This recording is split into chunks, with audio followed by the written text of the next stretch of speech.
হঠাৎ করে যদি মিষ্টি কিছু খেতে মন চায় তাহলে আর ছানা বা পনিরের দরকার পড়বে না।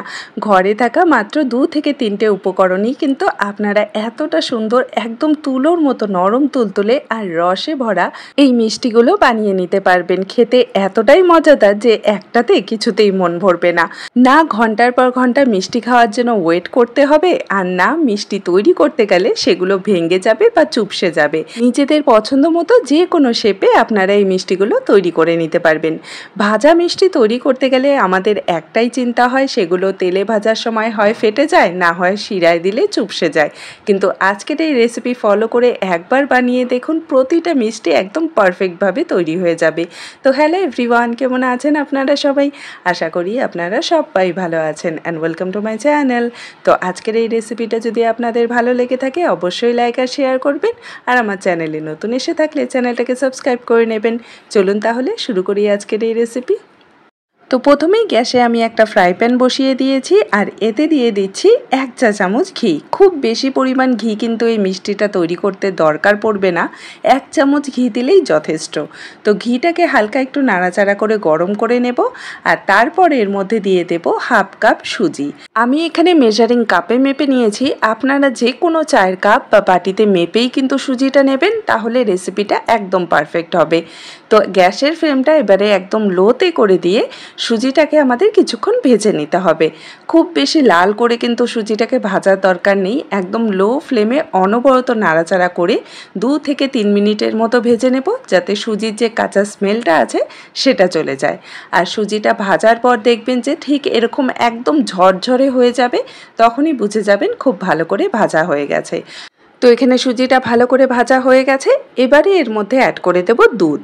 তো এখানে আমি 1 কাপ দুধ নিয়েছি, কারণ যতটা পরিমাণ সুজি আপনারা নেবেন তার ডাবল কিন্তু এখানে দুধ বা জল অ্যাড করতে হবে। আর সাথেই দিয়ে দেব 1 টেবিল চামচের মতো চিনি। এখন দুধের সাথে সুজিটাকে ভালো করে মিশিয়ে নেব, আর খেয়াল রাখবেন গ্যাসের ফ্লেমটা কিন্তু একদমই বাড়াতে যাবেন না, লো ফ্লেমেই সুজিটাকে আমাদের কুক করতে হবে। আর কিছুক্ষণের মধ্যেই দেখতে পাবেন যে সুজি পুরোটা দুধ খুব সুন্দরভাবে টেনে নেবে, আর একদম একটা ডোয়ের মতো তৈরি হয়ে যাবে। নাড়াচাড়াটা কিন্তু একদম বন্ধ করা যাবে না, তো অনবরত নাড়াচাড়া করে এভাবে সুজিটা আমাদের কুক করতে হবে, না হলে কিন্তু দলা পেকে যেতে পারে। তো যখন দেখবেন যে সুজিটা এরকম প্যান থেকে ছেড়ে আসছে, তখন বুঝবেন যে আমাদের সুজির যে মিশ্রণটা, মানে মিষ্টি তৈরি করার যে ডোটা, সেটা একদম রেডি আছে। সাথে সাথে কিন্তু গ্যাসের ফ্লেমটা অফ করে দিতে হবে, কারণ সুজির এই ডোটাকে যদি আপনারা খুব শক্ত করে আর কি তৈরি করেন, তাহলে কিন্তু মিষ্টির ভেতরে একদমই শিরাটা যাবে না। তো এখানে দেখুন সুজির ডোটা রেডি আছে। এবারে এই ডোটাকে আমি একটা আলাদা পাত্রে নামিয়ে নেব, আর এই ডোটাকে একটু হালকা ঠান্ডা করে নেব। পুরোপুরি কিন্তু ঠান্ডা করা যাবে না, জাস্ট হালকা ঠান্ডা হওয়ার জন্য এই ডোটাকে রেখে দেব। আর হ্যাঁ, ডোটা কিন্তু অবশ্যই ঢেকে রাখতে হবে। তো যতক্ষণ ডোটা রেস্টে আছে ততক্ষণ চলুন আমরা চিনির শিরাটা তৈরি করে নিই। তো গ্যাসে আমি আবারও একটা ফ্রাই প্যান বসিয়ে দিয়েছি, আর ওই একই কাপে মেপে আমি এখানে 1 কাপ চিনি দিয়ে দিচ্ছি। আর এই 1 কাপ চিনির সাথে আমি দিয়ে দেব 1.5 কাপ জল, কারণ এই মিষ্টির জন্য আমাদের শিরাটাকে একটু পাতলা করেই তৈরি করতে হবে। যেমন আমরা গোলাপ জামুন মিষ্টির জন্য শিরা তৈরি করি, ঠিক সেরকমই আমাদের পাতলা শিরা একটা তৈরি করে নিতে হবে। তো প্রথমে গ্যাসের ফ্লেমটা একদম হাইতে রেখে চিনি আর জলটাকে ভালো করে একসাথে মিশিয়ে নিতে হবে। এই যে দেখুন ভালো করে মিশে গেছে। এবারে আমরা অপেক্ষা করব শিরাটা প্রথমে আগে ফুটে ওঠা পর্যন্ত। তো যখনই দেখবেন যে শিরাটা এভাবে টকবক করে ফুটে উঠছে, তখনই গ্যাসের ফ্লেমটা মিডিয়ামে করে দেবেন, আর 3 থেকে 4 মিনিট আমাদের শিরাটাকে কুক করতে হবে। 4 মিনিট পর আপনারা দেখতে পারবেন শিরাটা একটু চেক করলেই যে এটার মধ্যে হালকা একটু চিপচেপে আঠালো ভাব চলে এসেছে, তখনই বুঝে যাবেন যে শিরাটা একদম রেডি আছে। এই শিরাটাকে কিন্তু কোনো মতেই ঘন করতে যাবেন না, তাহলে কিন্তু মিষ্টিগুলো শিরায় দেওয়ার পর চুপসে যাবে। এখন ফ্লেভারের জন্য আমি সামান্য একটু এলাচের গুঁড়ো দিয়ে দিলাম, আর এর সাথে সামান্য একটু ইয়েলো ফুড কালার দিয়ে দিচ্ছি। এটা পুরোপুরি অপশনাল, আমি শিরার মধ্যে খুব সুন্দর একটা কালার আনার জন্য দিয়েছি। আর এখন সব কিছুকে ভালো করে মিশিয়ে নেব, আর ব্যাস গ্যাসের ফ্লেমটা সাথে সাথে অফ করে দেব, কারণ আমাদের শিরাটা একদম রেডি। তো এখন ঢাকা দিয়ে এটাকে সাইডে রেখে দেব, যাতে করে শিরাটা হালকা একটু গরম থাকে। এখন চলুন সুজির ডোটা দেখে নিই। তো এই যে দেখুন সুজির ডোটা কিন্তু হালকা একটু ঠান্ডা হয়ে গেছে, মানে হাত দিয়ে ধরা যায় এতটাই ঠান্ডা হয়েছে। তো এবারে এই ডোটাকে আমাদের মেখে নিতে হবে। আর এই ডোটা যেহেতু আমরা সফট করে তৈরি করেছি, তাই মাখার সময় হাতে একটু লেগে যাবে, তার জন্য হাতে সামান্য একটু ঘি লাগিয়ে নেবেন বা চাইলে তেলও লাগিয়ে নিতে পারেন। এতে করে মাখতে খুবই সুবিধা হবে, হাতে আর লেগে ধরবে না। তো ভালো করে ঠেসে ঠেসে একদম একটু সময় নিয়ে এই ডোটাকে আমাদের মেখে নিতে হবে, যাতে একদম সফট একটা স্মুথ ডো তৈরি হয়ে যায়। যে দেখুন ডোটা আমি মেখে নিয়েছি। এবারে আর দেরি না করে সাথে সাথে মিষ্টিগুলোকে শেপ দিয়ে নেব। আপনারা এখানে নিজেদের পছন্দ মতো যে কোনো শেপে এই মিষ্টিগুলো তৈরি করে নিতে পারেন, চাইলে লম্বা শেপে বা গোলাপজামুন মিষ্টির মতো গোল শেপ করেও বানিয়ে নিতে পারেন। আমি এখানে মিষ্টিগুলোকে গোল করে হালকা একটু চ্যাপ্টা করে দিয়েছি। আর ডোটা সফট থাকার কারণে কিন্তু মিষ্টিগুলো খুব সহজে তৈরি হয়ে যাবে, কোনো রকম ক্র্যাক থাকবে না। এই যে দেখুন সবগুলো মিষ্টি এখানে রেডি হয়ে গেছে, আর হাফ কাপ সুজি দিয়ে কিন্তু অনেকগুলো মিষ্টি তৈরি হয়ে যাবে। এবারে আর দেরি না করে মিষ্টিগুলোকে আমরা ভেজে নেব। তো ভাজার জন্য এখানে একটা কড়াইতে আমি পরিমাণ মতো তেল খুব ভালো করে গরম করে নিয়েছি।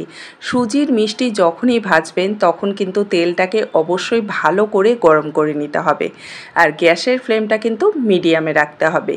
লো ফ্লেমে যদি এই মিষ্টিগুলো ভাজতে যান তাহলে কিন্তু ফেটে যাবে, এই জিনিসটা খেয়াল রাখবেন। তো মিডিয়াম ফ্লেমে মিষ্টিগুলোকে দিয়ে কিছুক্ষণ ওয়েট করবেন, তারপর হালকা হাতে একটা চামচের সাহায্যে মিষ্টিগুলোকে উল্টে পাল্টে ভেজে নিতে হবে।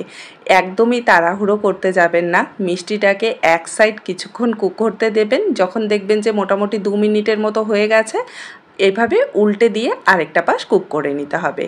আর যখন দেখবেন যে মিষ্টিগুলোর উপরে স্কিনটা যেটা আছে সেটা একটু ক্রিস্পি হয়ে গেছে, তখনই গ্যাসের ফ্লেমটা একদম লোতে করে দেবেন আর একটু সময় নিয়ে মিষ্টিগুলোকে ভেজে নিতে হবে।